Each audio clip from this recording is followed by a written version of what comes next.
public services at Prony. My name is Paul McCormack. I'm a retired Deputy Inspector from the NYPD. I did 20 years in the NYPD, retiring in 2010. I'm living in Dublin now with my wife and 4 kids.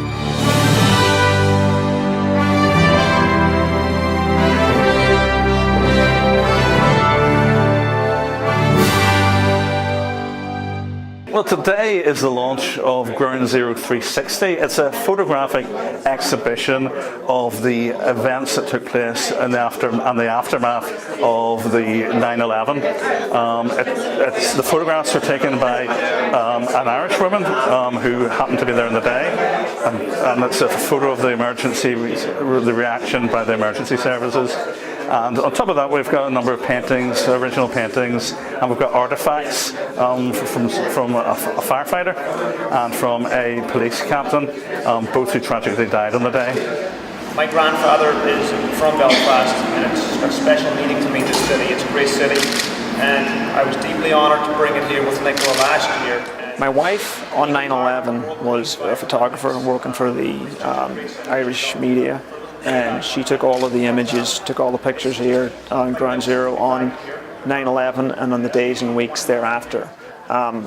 She knew right away that she had something very powerful and historic, and she wanted to create a tribute to the victims and their families.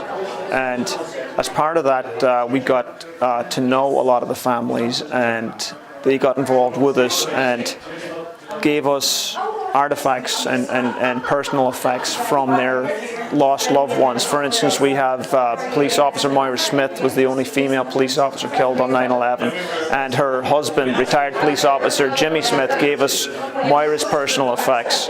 And we have a firefighter, Kevin O'Rourke, whose mother's from Scottstown, County Monaghan.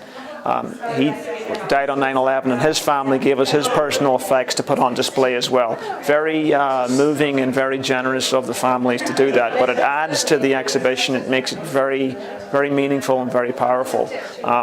We also have steel, twisted I-beam, and crosses cut from the steel. We have the emergency audio from the day as well, the police radio calls from the day, which are, still make the hair stand up in the back of my neck when I listen to them. It's just, as a police officer, hearing those calls again, just very sad, it could be very disturbing hearing the calls of your colleagues that were looking for help and there was nothing you could do about it. It's still distressing. This exhibition was always intended to come to Prony at this particular time, namely when World Police and Fire Games is running amok in Belfast, and we just happened to get it last year as a bonus.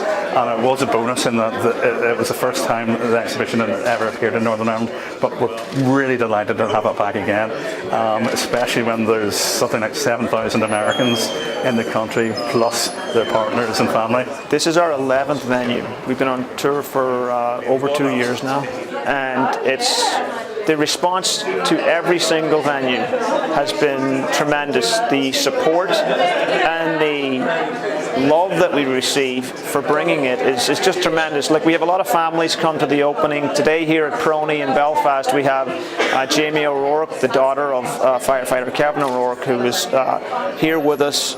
And the response that we receive is just, it's hard to explain. It's very meaningful to Nicola and I.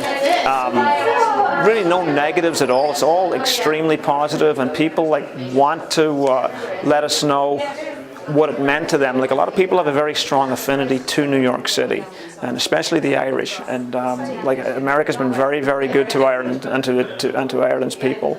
And Ireland felt it very strongly as well, what happened on 9/11, and it means a lot. Like, we've travelled it all over Ireland. We've been to Cork, Kerry, Donegal, Dublin.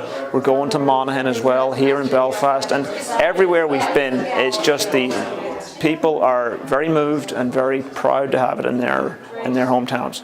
The exhibition runs for the rest of August, and we're actually open to the public on Saturday and Sunday of the 3rd and 4th of August. We're not normally open to the public, and we're going to have a family and local history fair as well.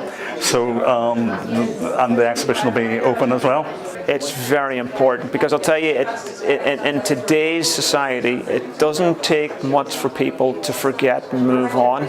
And 3,000 souls lost their lives on that day to terrorism, and I think it is so important that we never forget what happened, because we never want it to happen again.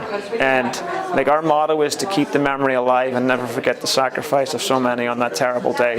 That's what this exhibition is all about, and we're very proud that that's what this is doing, because that's a response we get from the families and from the people that come here to see it.